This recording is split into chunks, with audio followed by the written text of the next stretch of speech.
Hey, good afternoon, everybody, wherever you are in the world. Hope you're having a fantastic weekend. I'm here with Sacha Wall. Huge thanks to her for coming on, sharing her life story. A huge part of it is the Essex boys case.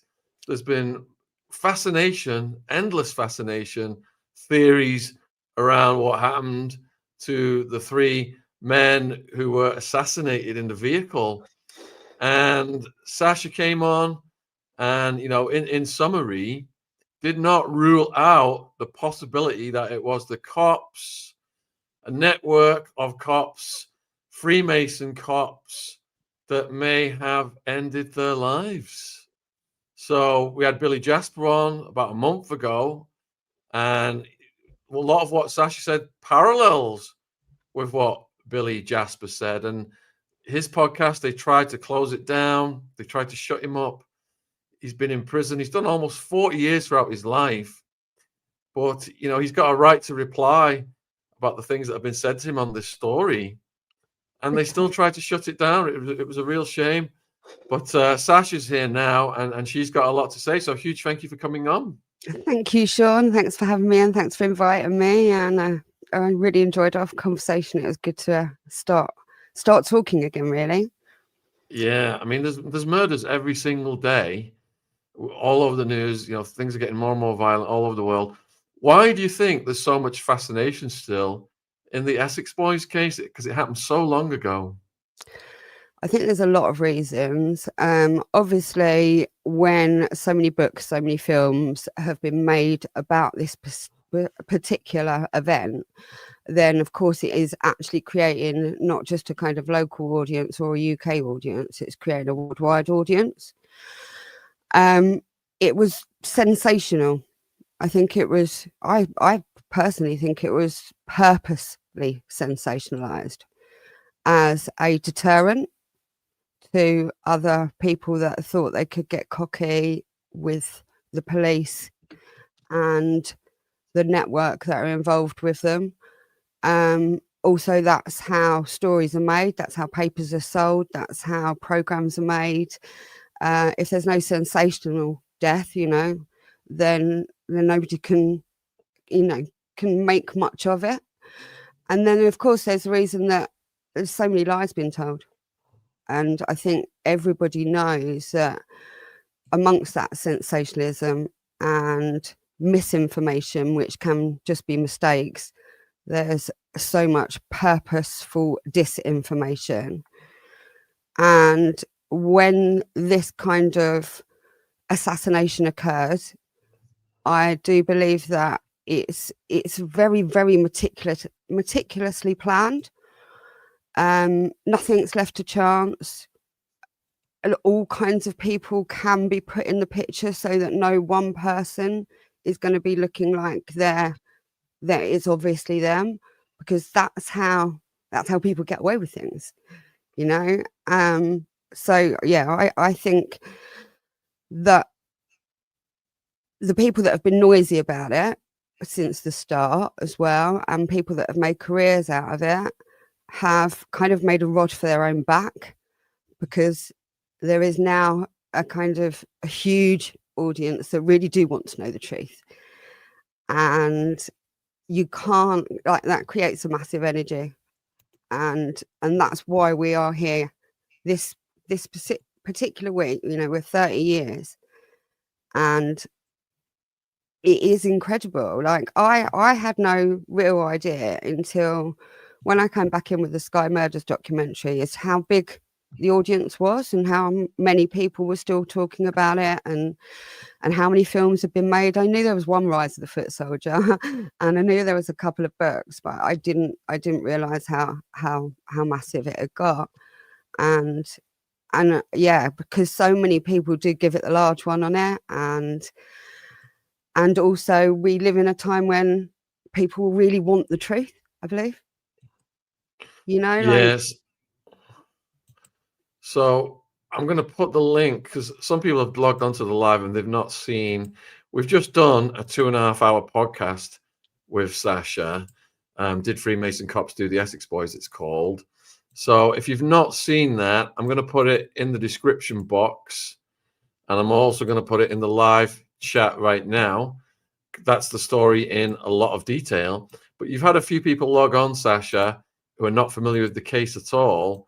And they're just asking if you could just give a brief summary of what happened. So the brief summary is on the 11th of November 1995, it all kicked off with Leah Betts's party. And Leah Betts is notoriously known as the 18-year-old who dropped into a coma at her 18th birthday party. And then 5 days later, her life support machine was turned off. But even before that, during that week, it went into the massive tabloid press. And this particular part of the story is so well known, even though it's not really spoken about in these other films that are all about the actual shooting of Craig Rolfe, Pat Tate and Tony Tucker, which happened 3 weeks later. It all really did begin with Leah Betts's party and the manhunt around the killer E. And that was how it was put out into the mainstream press. So even before she'd died, and obviously it was incredibly tragic, but it was big news, and it became world news, and she became the poster girl for not doing E's.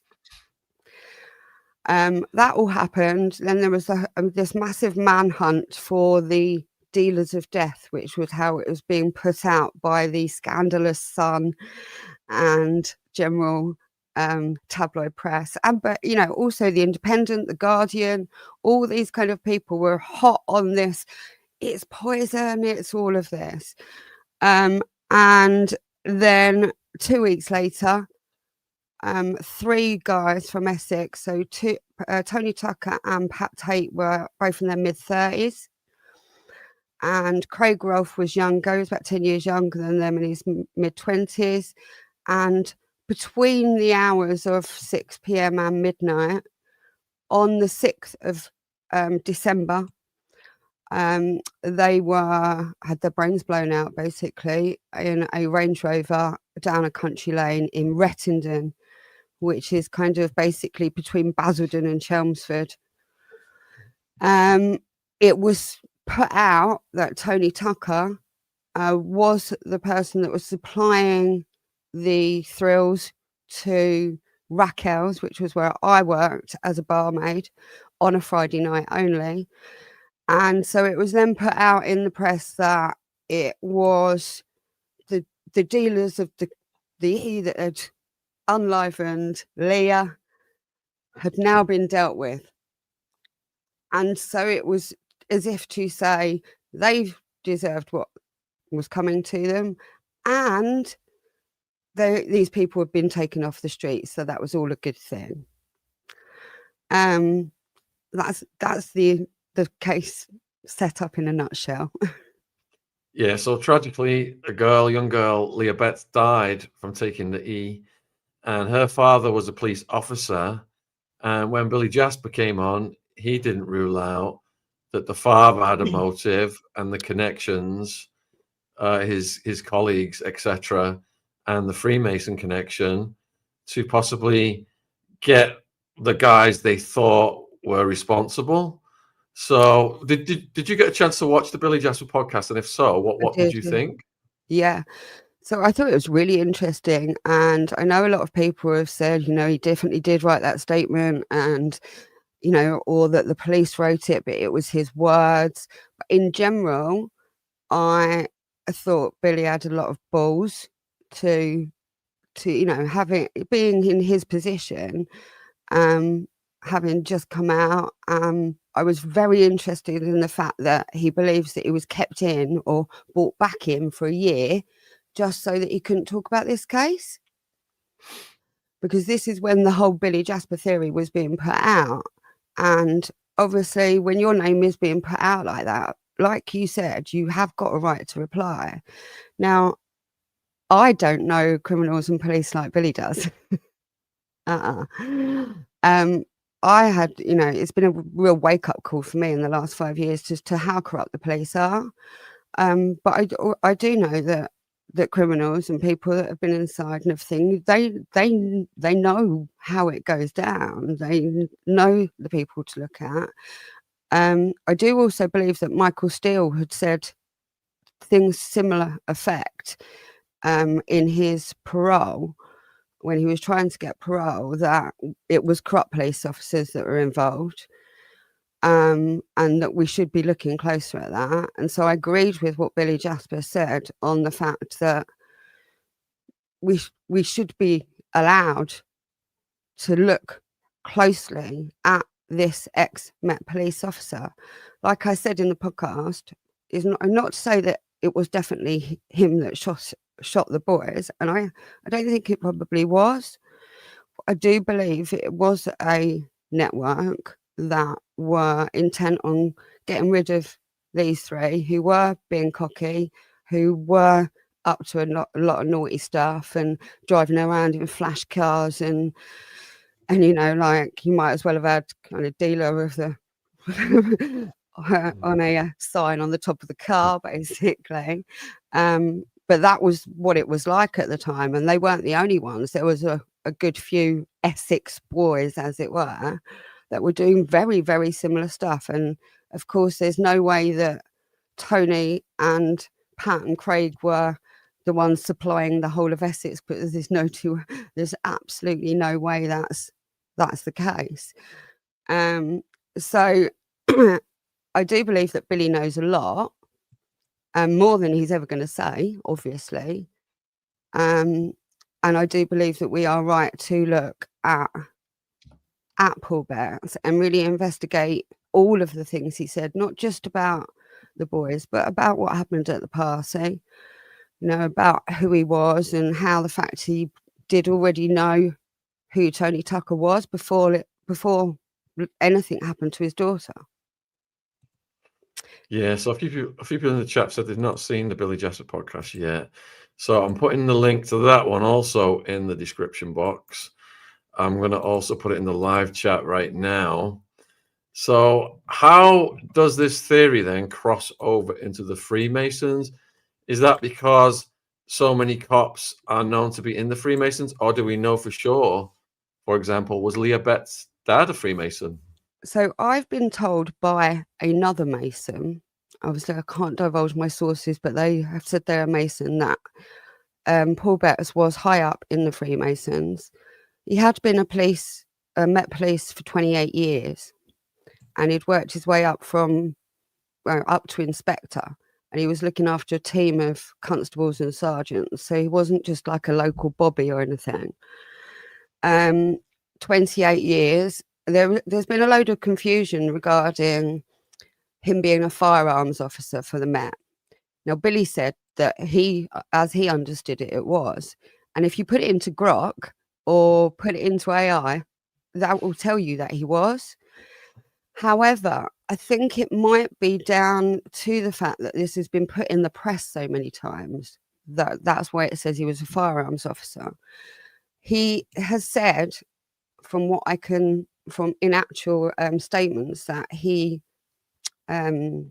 shot in competition for the Met, i.e. clay pigeon shooting, that kind of gun competitions.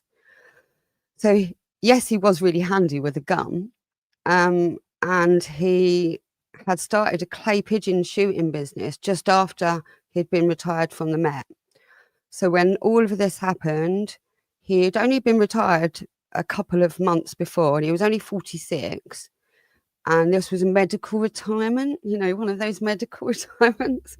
Anyway, apparently he'd been attacked by a woman at a wedding, and something had happened to his eye.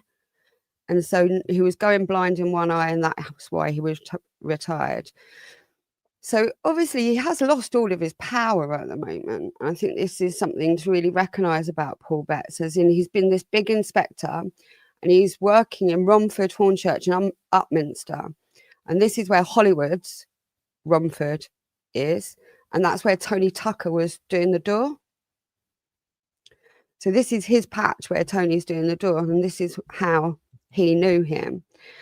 Now, I know there's a really, really strong Freemason network that has been involved with the media, the police, and how, you know, how a lot of people were elevated, and that is the connection here.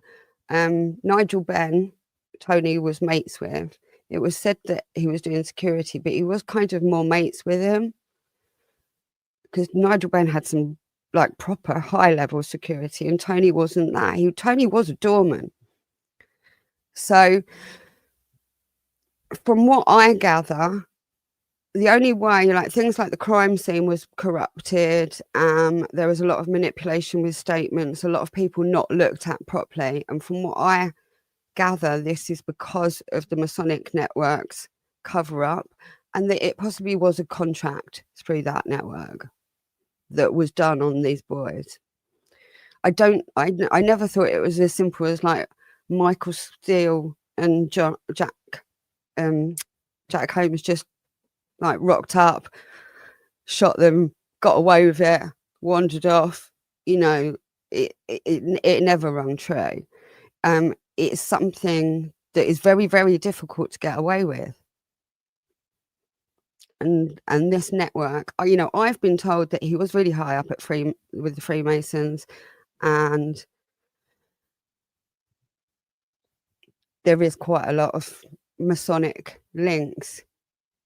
Obviously, I mean, I think there's Masonic links at White House Farm, and the people that they were hanging around with. So in this kind of media circuit. Sorry, go on. So you've touched on the other side of this then. No Freemason cops have ever been convicted of these murders, but people did go to prison.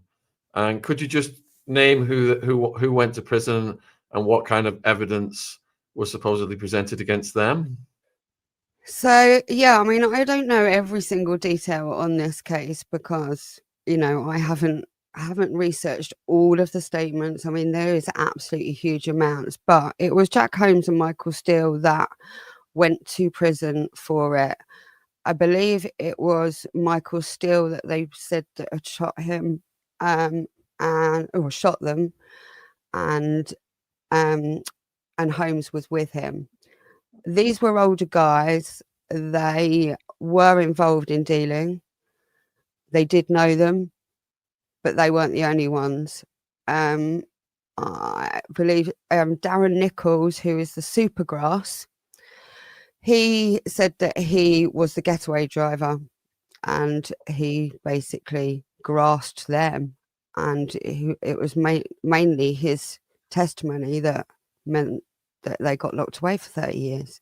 They always pleaded their innocence. They never admitted it, which was one of the reasons why they stayed inside for so long. They are both out on parole now. They've been gagged. They're not allowed to talk. So again, you know, Billy was lucky to be able to talk, because I know Steele and Holmes have been gagged, and even though they're in their 80s, they're, you know, even though they've done their time, they're still not allowed to talk to anybody about this case. Why? So have they said that they were the shooters then, those two? Mm-hmm. And did they say that Billy Jasper was the driver? Is that what they said? No. So in this case, Darren Nichols said he was the driver. The Billy Jasper theory was not used in court. It was not listened to or taken as valid at the time. What's that theory? What, the Billy Jasper theory? Yeah. Basically, that Billy Jasper was the getaway driver, I believe. I would say James Waldron, who is like my, he's been researching this case for so many years, and so he will validate all the ins and outs and details, because I always go to him to find out who's who, because there's so many names in this case. You know, like I said, I've only just come into it the last couple of years, and I actually was interested in what happened at Leo Bucks's party, and not who who shot them. However, in the last couple of years, everything has got closer and closer to Paul Betts' involvement. And the more people that push you away from that, and no, it couldn't happen in a million years, he had nothing to do with it. I will say that Albert Patrick, who did come to my house to talk to me about the Essex Boys case, he's the only one from TMI, and he said that he hadn't ruled out that Paul Betts was involved, personally, to me. So I've just found more and more and more and more stuff out about Paul Betts. It just made me more and more suspicious that he was actually involved in setting these boys up. Do you want me to get James on the screen? Yeah.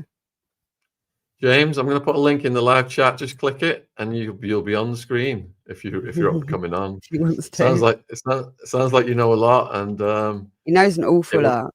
It would be interesting to get your take on it. We always thought it was a hit. I can see his comment there. We always thought it was a hit. Like we always thought right back then, as youngsters, we always thought that the police were involved because we knew that there was this massive crackdown that they were doing on everybody involved in everything around the area, which was why I was raided, I believe, a couple of weeks before. But I believe there is a certain person that's very noisy in this case that was pointing the finger in directions elsewhere from himself. So going, here we go. James is with us. Yeah. Hey, James, thanks for coming on at such short notice. James, you're welcome, mate. Yeah. If you've been listening so far, then what would you like to add? Because it sounds like you certainly know a lot. Well, regarding Mr. Paul Betts, I think we'll start there. Okay. He was the first person pulled in for the murders of Patrick Tate, Tony Tucker and Craig Rolfe. The first prime suspect in the case was Paul Betts. In his statement and in his wife's statement, Janet Betts, there's half an hour missing from 9 p.m. to 9:30 p.m. Now, I've tried to find out what's happened to this missing half an hour. I can't get no answers. Yeah, and it is, the statement, I downloaded it last week. The statement is very, very, very suspect, and obviously it is a police officer that's writing it. So, he's very. It's very suspect. And a certain police informant put all them out there in the first place. What was that? A police informant put it out. Oh. Put it out there in the first place, yeah. Yeah, with Brian Rolfe and his mum Lorraine, they got it taken down, got his website taken down. And Paul Betts was only interviewed, him and Janet were interviewed immediately the next day, but only at his house. They were taken to separate rooms. Paul Betts talks about it and says that he thought how funny, and Leah would be laughing in heaven about it, which is just really weird. Like, this is one of the things that I've found with Paul Betts when I've been watching all these different videos and all the different press that he did. The things that he said were really weird and really kind of give you that that's a really dark and weird thing to say. Like about the boys, he said that their death wasn't quick enough and they should have had a slow, lingering death. Which ain't entirely true, because who says that anyway? And like I said, it wasn't that his daughter had any actual direct contact with these guys, but he spoke about them as if they had actually done her in themselves. That's how, you know, and it was really, really dark. Now, yes, you could say, oh, he was a grieving father, but you know, he just looked like a really nasty father. Well, let's just put this out there, yeah? If you found out Tony Tucker had supplied a pill to your daughter and your daughter died, what would you think? What would you do about it? What would you want to do about it? I'd want them arrested and to You talk try about and it. you try and confirm it first, wouldn't you, before you went full on? Well, I've tried to make people aware of this. There is a documentary out there. I believe it was from Channel 4 Dispatches. Paul Betts went into Basildon Police Station and warned them about Tony Tucker supplying pills months, 3-4 months before the murders. So around about the time he retired. Yeah, he does say that in his statement that he knew of him before. Which in the timeline ties in with the raid at Hollywood's. It ties in. Yeah, and so that is another good point as to the fact of, so there was a lot of raids going on at clubs around that time, and as the criminal justice bill had come in, they had, you know, been going to Club UK and certain clubs, but then there was other clubs that weren't being touched, like Ministry of Sound and things like that, that were being allowed to get away with things. Obviously, if Paul Betts had thought it was Tony that actually gave that aid to Leah, then of course he might be really upset about it. But he knew that he didn't. He really did know that, because the person that was giving out those at Raquel's was well known. It really was well known in the area. Everybody knew what was going on. And so for the finger to be pointed at Tony, who was doing the door at Hollywood's in Romford, which is 45 minutes away, when this is all happening around Raquel's and Basildon, it just didn't make any sense. Do you think it's because they were the loudest, so they just went to them because they were like the face of? There's a theory here from AC. I'm going to read it to you and get both of your I think it was opinions because on it. somebody was specifically pointing the finger at Tony, i.e. informing. Paul Betts, this is what AC's theory is. Paul Betts was allegedly part of a group of flying squad officers and other NCA officers that were robbing dealers and robbers dressed as Army Special Forces men. Check who he was involved with. It is interesting. Do you think there's any credence to that?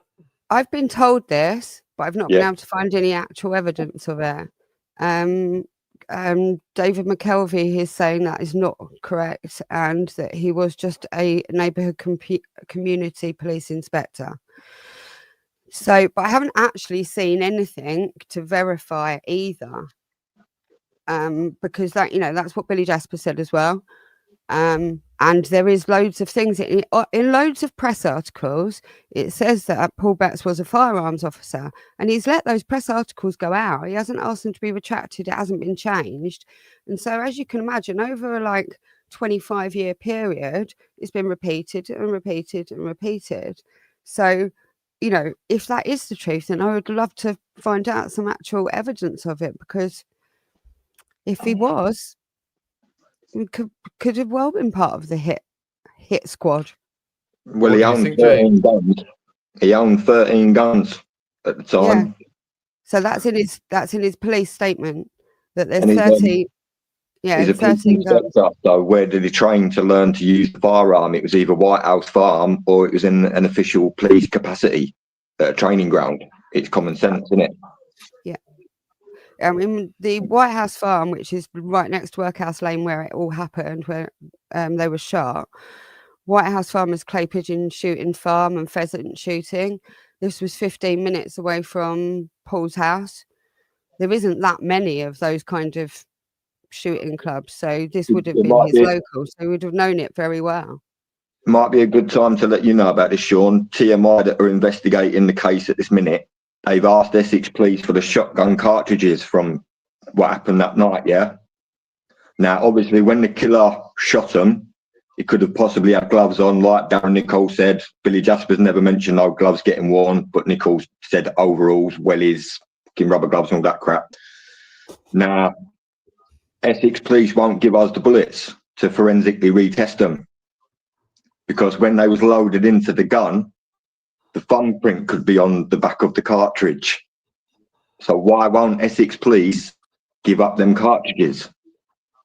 And this is the thing. So there is so much Essex police corruption known in this case. Everybody that has been delving into this case understand there was police officers sleeping with the same women as the boys were sleeping with.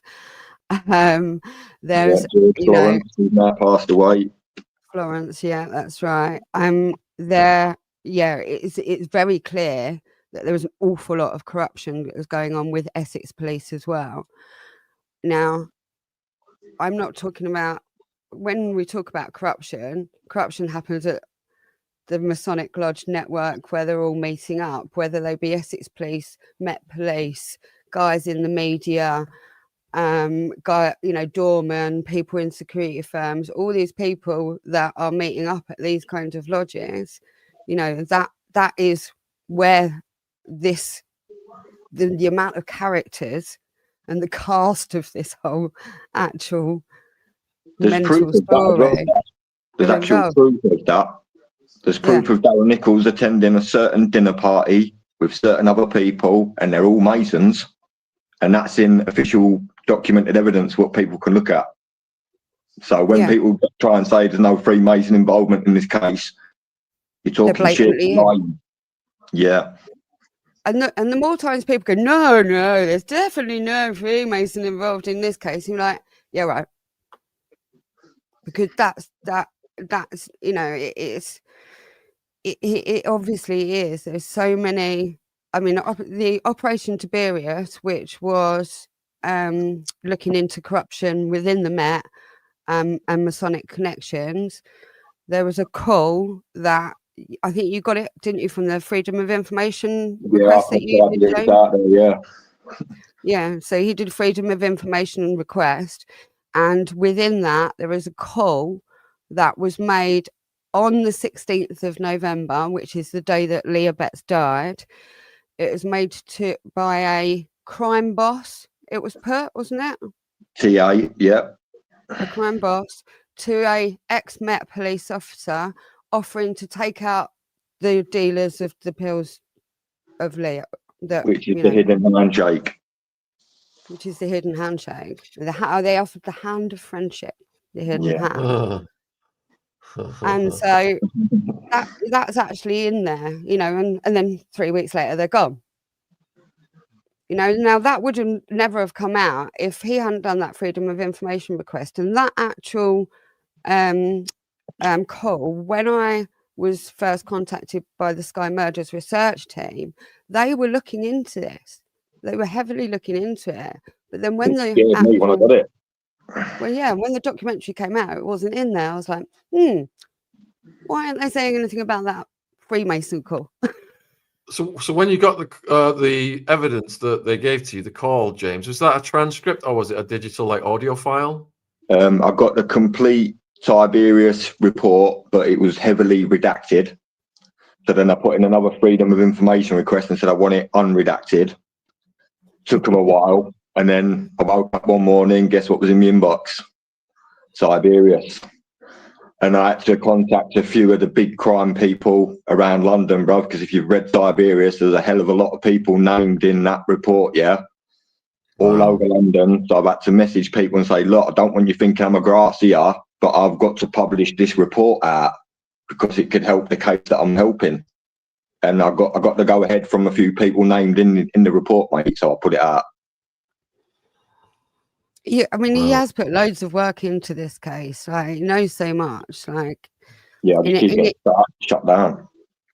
Yeah, and that's the sad thing, because nobody should be shut down, whether it be Billy Jasper, James, myself, or anybody. Everybody should have their right to speak. We know that there's loads of lies, loads of corruption in this case, and the more we are able to talk about these things without a tirade of abuse and things like that can come at you, there's all these gangsters it's involved in this case. Sean, from what I found out in this past 15 years with this case, mate, it's just sad all round, mate. The whole case is absolutely heartbreaking. When Tony Tucker's parents got a knock on the door by Essex police officers, Tony's mum and dad never knew what Tony got up to ever in his criminal endeavours.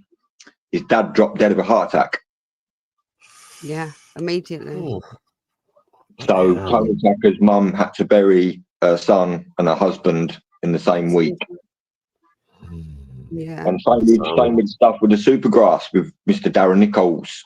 His whole family went into protection, not just him. Now, you've worked on plenty of cases, Sean. You know how the system kind of works yourself. If you turned into a Supergrass, who goes into the system? All your family or just you? Isn't it all of them? Just you. Only the Oh, person. just you, okay. Just you. But for some reason, his wife, his sister, his brothers all went into the witness protection program. Right.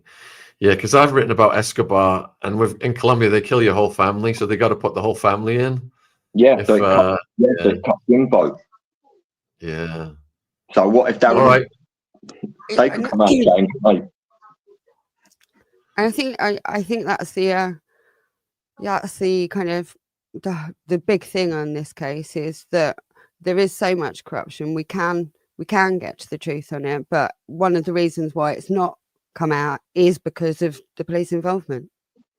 Well, there was So all that. viewers, All brothers. I'd just like to tell the And the viewers, if you've got any questions for James or Sacha while we're live right now, if you've got any further questions or comments you want us to discuss, put them in the chat.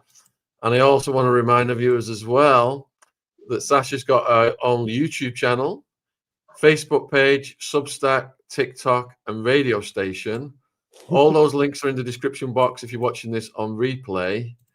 And I'm going to put the YouTube channel link in the live chat right now as well. And you've got an interesting collaboration coming up on your channel, haven't you? Are you allowed to mention that yet? Yeah. On Saturday, the 6th of December, which was the date that they were shot, me and Brian are going to commemorate and get together. Brian Rolfe, who is Craig's brother. We're going to be getting together and doing a live show at 6 p.m. that day, just to get together. And so much has been said and so much has been talked about. And we actually just want to make it kind of a nice chat and everybody getting together and to remember, and it not just be about, oh, come on, everybody needs to know who shot them. And, it doesn't have like that. There's a lot of us all coming together, and I've got to know actually lots of nice people from actually talking and communicating about this case, because lots of people have been interested in it. So when you've got like-minded people and you come together, it's it is nice. And we were all around at the same time. We were all back around in Essex raving in 1995, and yeah, it was a good time. So we are just getting together for a live show, for a Q&A, and just have a bit of a nice chat, really. So you've got a few questions come in. I'll put this one to both of you. If Betts was involved, why would he mention the missing time in his statement and mention going out driving, leading to all this speculation? It would have been done for him and covered up. Jason, ask the police that then, isn't it? You're asking the wrong question. You're asking the wrong people the wrong question there, mate. Ring up Essex Police and ask them why he did that. Why did the certain person put that information out there in the first place? Yeah, I think he was being highly manipulative in his statement. It looks like a very, very covertly manipulated statement. Where Paul Betts admitted to driving a 4x4 vehicle near to the lane at the time around the murders supposedly had happened, but yet his tyre tracks weren't checked on that car. But yet his house got raided. He was the first prime suspect. I mean, where's the common sense coming to the brains here? In his statement, in his statement, he says at 11:30 that night, or around about 11 o'clock that night, he took a cross-country route back home from Chelmsford so he could test his four-wheel drive car. Now, who does that at 11:30 at night? On a snowy night in December and all. And it just so Nobody. happens to be the night that they're bumped off. I mean, really? You know, you're like, yeah, you can take it all on face value, or you can look a little bit deeper and go, this guy was really manipulative. Weren't there a And certain doorman putting a safe house in the night at murders? yeah, so there were certain people that weren't questioned as to got where me they were arrested on the recently. night and stuff. So you got a question from Ron M. If Nichols is just a storyteller, why is he on protection? More involved, obviously. Well, because his statement was taken as valid, and that was why two men went to prison for 30 years. That's but why. the day that Darren got pulled was just dodgy. He got pulled by 3 different police forces: Essex Police, I think your way, Sussex Police, and Regional Crime Squad, while being watched under an undercover Metropolitan Police investigation by McKelvey on the observation post that day. They couldn't find 10 kilos of puff, bruv, in a toolbox behind the passenger seat in his car. And then McKelvey had to pop his head out of his secret undercover operation, drive down the road, get Nichols out the car, and finds the puff straight away in the back of the car, and then arrests him. And then that's it, wipes down to Darren. Then he rolls over and becomes a supergrass for the biggest miscarriage case Britain's ever seen. Couldn't make One it up, of mate. them, yeah. I mean, there is a few out there, but you know, I think this is the case, and this is why he's still on protection.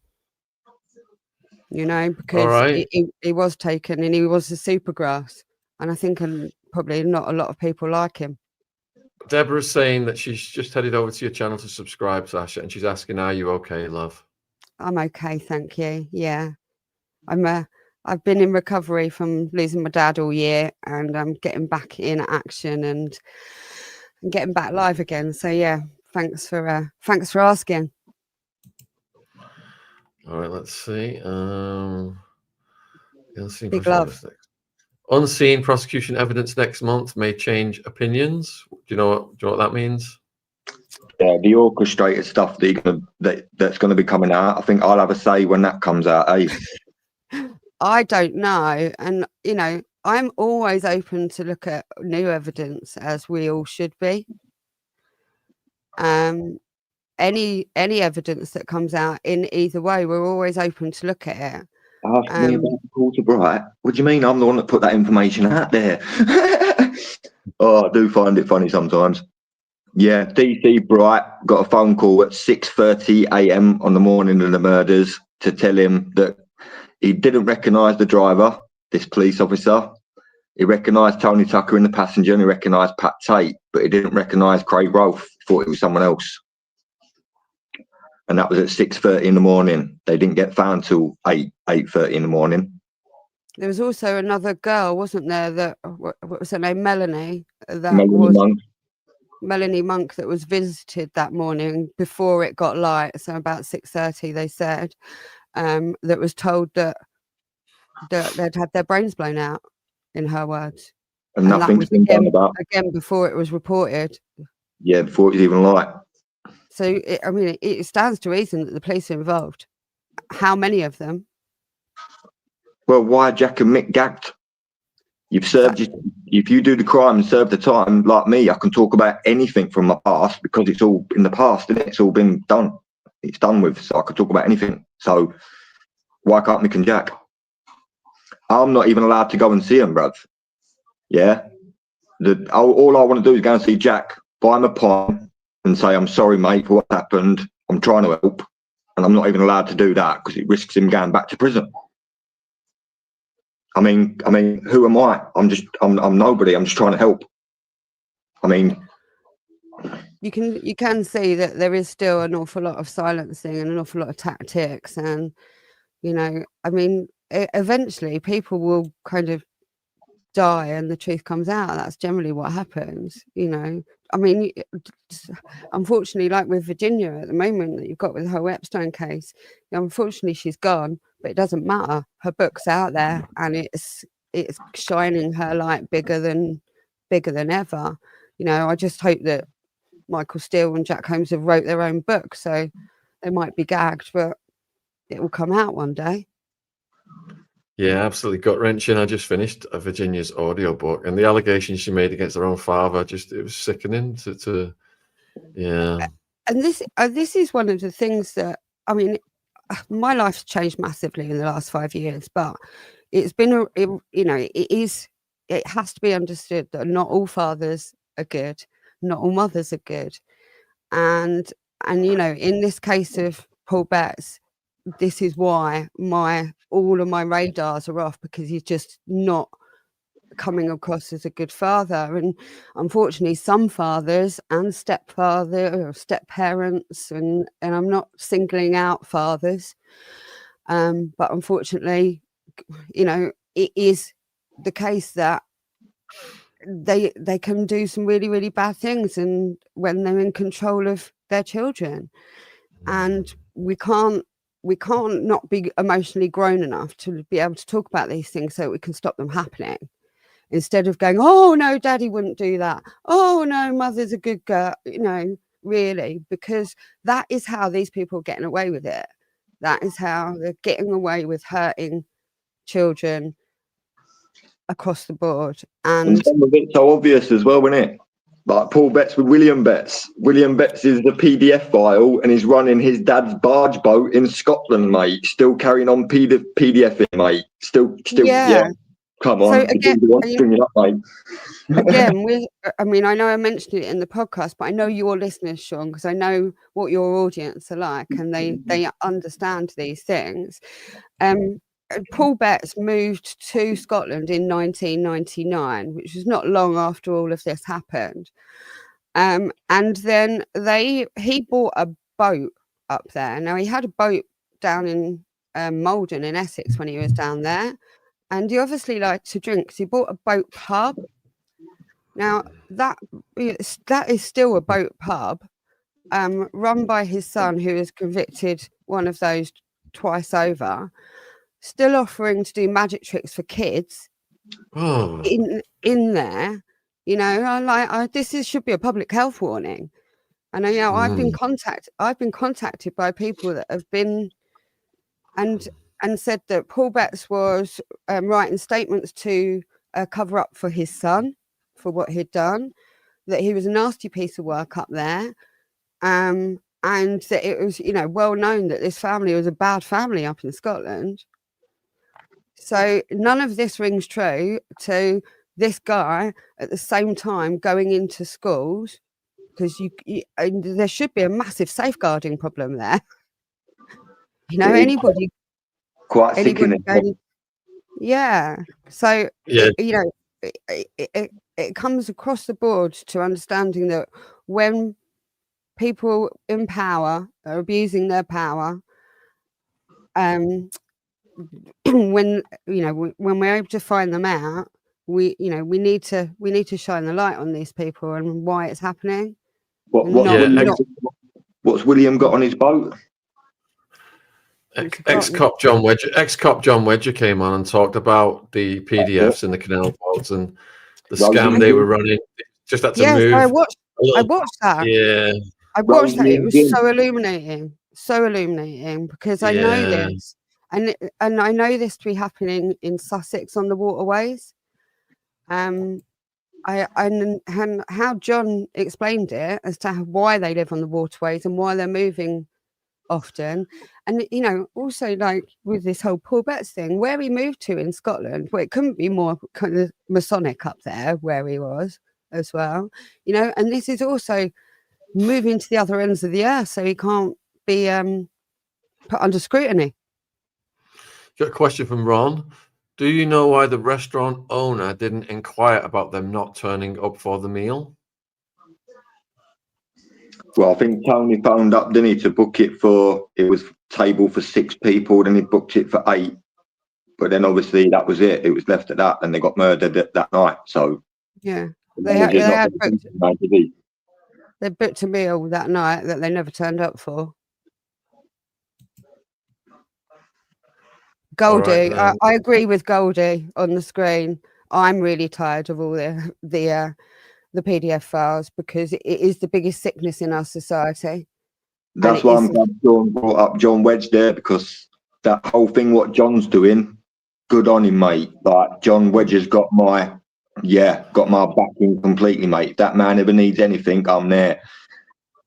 When we looked at William Betts and his boat, obviously I was looking at what John Wedge was doing, and he mentioned about this culture of Rosie and Jim dolls being on the boats, and that's how they knew about each other.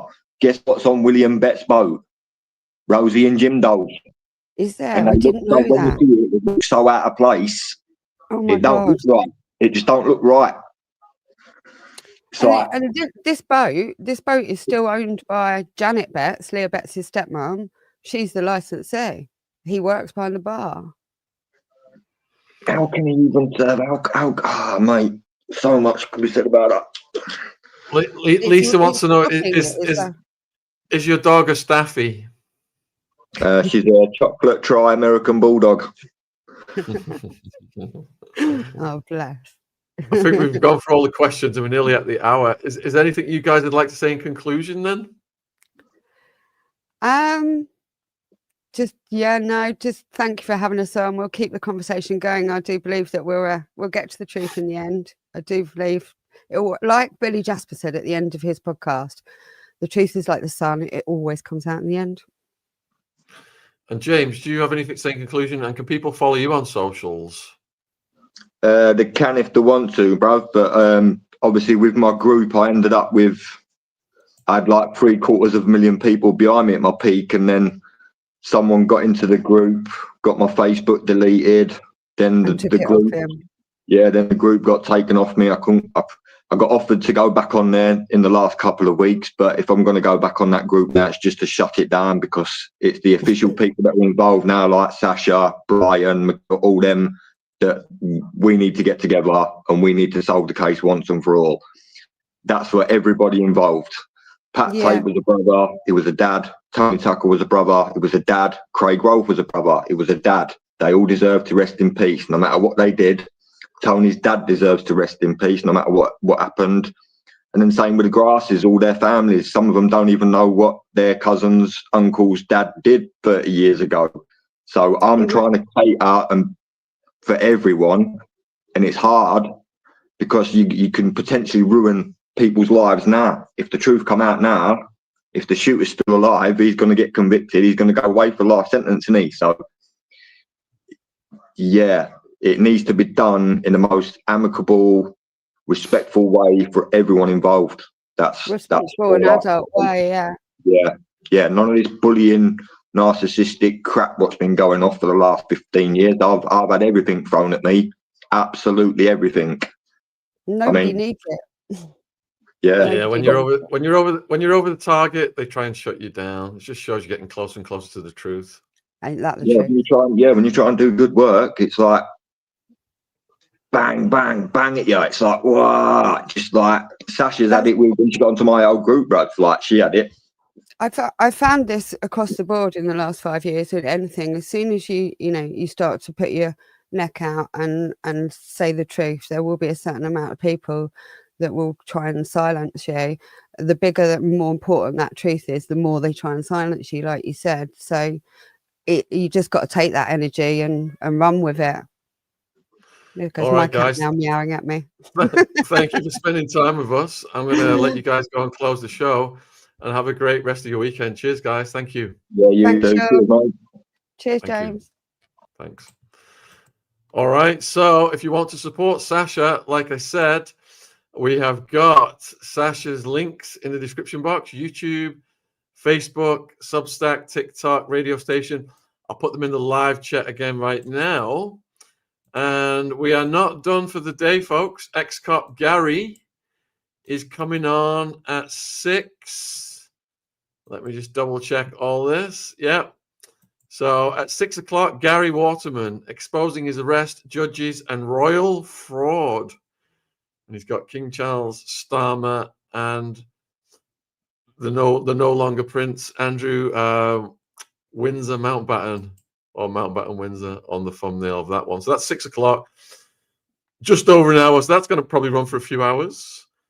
And then on the 18th, we got The Truth About Charlie Kirk, Bridget Gabrielle interview. And then we have got next Saturday night, The History of Elite, Royal and Illuminati Bloodlines. I'm hosting that one at 8 p.m. with Doc Brown, first time on the channel. That is going to be phenomenal, folks. I can't wait for that one. And then Kevin Annette is back on November the 29th with a special guest he's bringing on, who is related to a priest who's been assassinated, that Kevin Annette believes, by the Vatican. So, loads more great content coming up. If you missed the whole podcast with Sacha, the 2.5 hours me and Jen interviewed her, links in the description box, as is the Billy Jasper podcast we did a month ago. It's almost got 400,000 views. It's been very controversial. It got took down once and put back up. But yeah, Billy Jasper served time for this case as well and is saying that he is innocent. And it looks like there's been a lot of shenanigans in putting people away while the